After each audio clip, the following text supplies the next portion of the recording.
हुआ डाक बंगला काफी दिन में जितना सुंदर दिखता था, उतना ही इस रात के कोहरे में भयंकर नजर आ रहा था। डाक बंगला या यूं कह लीजिए सरकारी गेस्ट हाउस, जहां सरकारी कर्मचारी, नौकरशाह और मंत्री लोग रुक सकते हैं।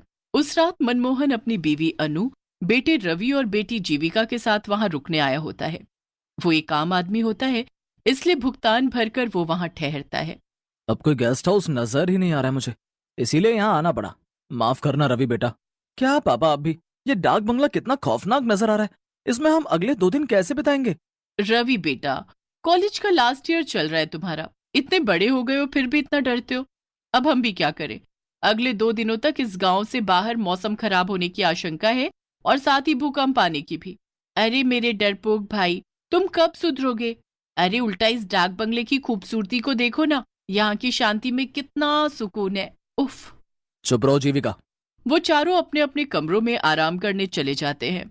रवि और जीविका एक कमरे में सोते हैं और मनमोहन और अनु एक कमरे में। जब जीविका आराम कर रही होती है, तभी अचानक से रवि को बाहर से किसी के हंसने की आवाज आती है।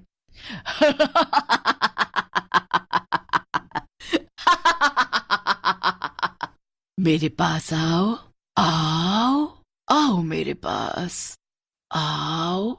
ये किसकी आवाज है? कौन है?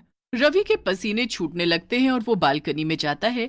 तभी उसे वहां कोई नीचे नहीं दिखता है, और ना ही दूर दूर तक जंगल में कोई नजर आता है। यहाँ तो दूर दूर तक कोई नजर नहीं आ रहा है। फिर ये आवाज किसकी थी?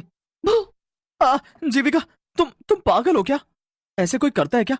मैं कितना डर गया एक पल के लिए। सॉरी, मैं तुम्हें बस इतना कहना चाहती हूँ कि तुम अपने मन में से इस डर को भगा दो। ये जगह दिखने में जितनी हॉन्टेड है, उतनी असल में है नहीं यार।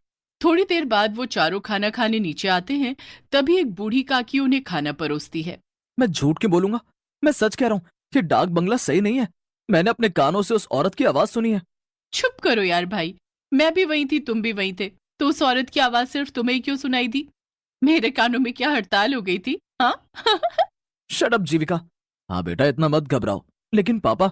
रवि बेटा, जैसा तुम सोचोगे वैसा ही तुम्हें महसूस होगा। तुम बार बार उसी बारे में सोचोगे तो तुम्हें वही सब नजर आएगा, वही महसूस होगा बेटा। चुपचाप खाना खाइए, वरना ठंड में जल्दी ठंडा हो जाएगा। वैसे भी डाक बंगले की दीवारों को शांति पसंद है, हल्ला नहीं। जी काकी। सभी खाना खाकर सो जाते हैं, लेकिन रवि को रात को नींद ही नहीं आती। वो हर वक्त बस उस आवाज के बारे में ही सोचता है। तभी उसे कमरे का दरवाजा अपने आप धीरे धीरे खुलते हुए दिखाई देता है। ये क्या? ये दरवाजा अचानक से कैसे खुल रहा है? ये सब क्या हो रहा है? दरवाजा अपने आप खुल जाता है और रवि बिस्तर से उठकर हिम्मत जुटाते हुए दरवाजे के पास जाता है। तभी वो एक काले साए को फौरन सीढ़ियों से नीचे की तरफ भागते हुए देखता है। ये देख रवि की सांसें तेज और कलेजा कांपने लगता है। कौन था वहां? कौन था? और ये क्या? ये पेपर, इस पे तो खून की स्याही से लिखा है, मैं तुम सबकी जान ले लूंगी। क्या? तभी रवि बहुत ज्यादा डर जाता है और वो तुरंत मनमोहन, अनु और जीविका को उठाकर उन्हें सब कुछ दिखाता है, और साथ ही वो पेपर भी दिखाता है। मेरा मेरा यकीन कीजिए माँ पापा, मैं झूठ क्यों बोलूं भला। मैंने सच में किसी काले साए को सीढ़ियों से नीचे की तरफ भागते हुए देखा है। और ये पेपर, इस पर खून की स्याही से लिखा है। देखो आप। उस पेपर से वो सब लिखा हुआ मिट चुका था। ये देख रवि के होश उड़ जाते हैं। ऐसा कैसे हो सकता है? रवि, एक काम करो, तुम और जीविका हमारे कमरे में सो जाओ। चारों एक साथ सोएंगे तो किसी को डर नहीं लगेगा। लेकिन पापा, मैं डर नहीं रहा। मैं बस मेरी और आपकी सबकी भलाई के लिए कह रहा हूँ। यहाँ से चलिए। आप सब भूत प्रेत में विश्वास नहीं करते होंगे, लेकिन मुझे है। रवि भाई, तुम कुछ ज्यादा ही सोच रहे हो। बस रवि, चलो सोने अब और कुछ नहीं सुनना है हमें। पहले ही तुम्हारे पापा और मैं बहुत थक चुके हैं। कोई रवि की बात समझने की कोशिश ही नहीं करता, और सब एक ही कमरे में सो जाते हैं। जैसे तैसे रात गुजर जाती है। अगले दिन रवि उस बूढ़ी काकी से पूछता है। काकी, यहाँ इस डाक बंगले में केवल मैं और मेरा परिवार ही रुका हुआ है। यहाँ और कोई नहीं रुकता क्या? लोग यहाँ रुकने आते हैं, लेकिन अभी इस समय नहीं है। हटो यहाँ से, मुझे बाहर जाना है। रवि दिन में उस बंगले को अच्छे से देख लेता है। मनमोहन, अनु और जीविका बाहर बैठकर बातें कर रहे होते हैं। अरे रवि भाई, आओ हमारे साथ बैठ जाओ, वरना फिर कोई भूत आकर आपको परेशान कर लेगा। बस जीविका, कितना परेशान करोगी तुम उसे चिढ़ा चिढ़ा कर। ओके बाबा, सॉरी। रवि कुछ दूर टहलने जाता है और तभी उसे एक लड़की दिखाई देती है, जो उस सुनसान सड़क पर फूल बेच रही होती है। साहब, साहब फूल ले लो ना साहब, गुलाब, चंपा, चमेली, मोगरा, जास्मिन, सारे फूल हैं मेरे पास। न, नहीं नहीं, मुझे नहीं चाहिए कोई फूल। अच्छा ठीक है, लेकिन मेरी बोनी हो जाए इसलिए एक फूल तो ले लीजिए प्लीज साहब। रवि उस फूल को खरीदकर अपनी माँ अनु को बालों में लगाने के लिए दे देता है। बाद में जब अनु बाथरूम में मुंह धोने जाती है तभी वहां की लाइट अचानक से बंद चालू होने लगती है। अरे, इन लाइट्स को क्या हो गया अचानक से? और जब अनु आईने में देखती है तभी उसके पीछे एक औरत खड़ी होती है जिसकी शक्ल काफी ज्यादा खौफनाक होती है। आ! अनु की चीख सुनकर सभी उसके कमरे में भागे चले आते हैं और उसे वहां पर बेहोश पाते हैं। माँ, माँ आंखें खोलो ना माँ। थोड़ी देर बाद जब अनु को होश आता है तभी वो उन तीनों को सारी घटना बताती है। अनु की जुबानी ये सारी बातें सुनकर उन तीनों के पैरों तले जमीन खिसक जाती है। माँ, ये सब सच है? हाँ जीविका बेटी, रवि बिल्कुल सच कह रहा था। देखो, मैंने कहा था ना आप तीनों से, इस डाक बंगले में जरूर कुछ तो गड़बड़ है। मनमोहन जी, मुझे कुछ नहीं पता, हम कहीं और रुक लेंगे, चाहिए तो जंगल में रुक लेंगे, लेकिन इस भूतिया डाक बंगले में बिल्कुल नहीं। हाँ पापा, अगर माँ और रवि ने यहाँ कुछ ऐसा महसूस किया है तो हमें यहाँ नहीं रुकना चाहिए। हाँ हाँ अनु, ठीक है, अपना अपना सामान ले लो, हम सब अभी इसी वक्त यहाँ से निकलते हैं। चारों अपना सामान पैक करके वहां से निकलने लगते हैं, लेकिन तभी वहां डाक बंगले के मुख्य दरवाजे पर वो बूढ़ी काकी खड़ी हो जाती है। काकी, हमें जाने दीजिए, हमें अब यहाँ नहीं रहना है।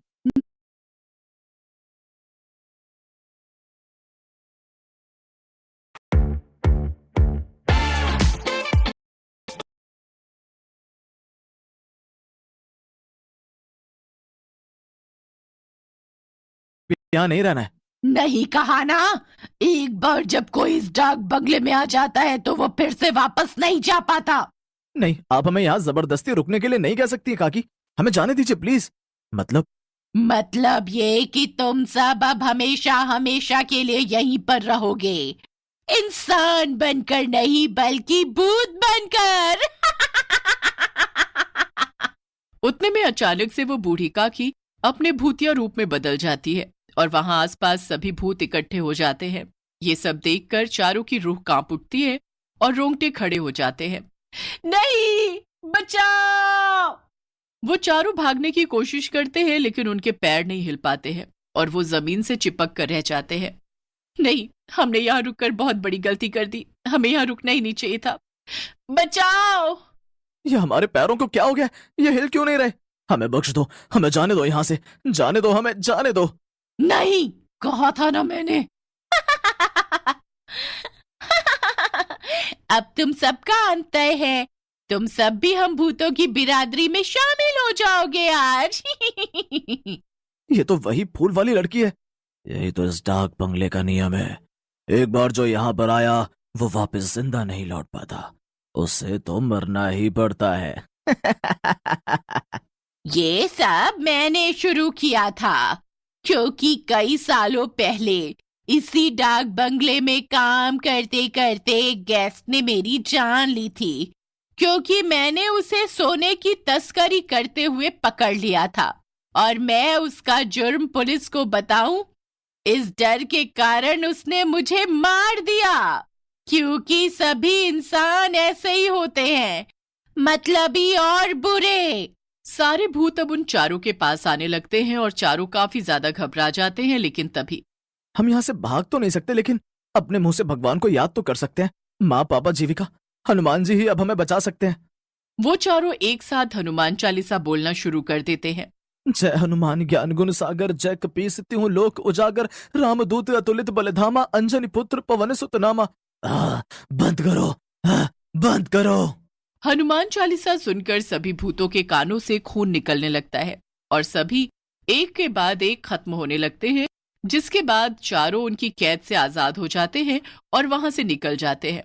उस दिन के बाद डाक बंगला भूतों और काली शक्तियों के कहर से मुक्त हो गया।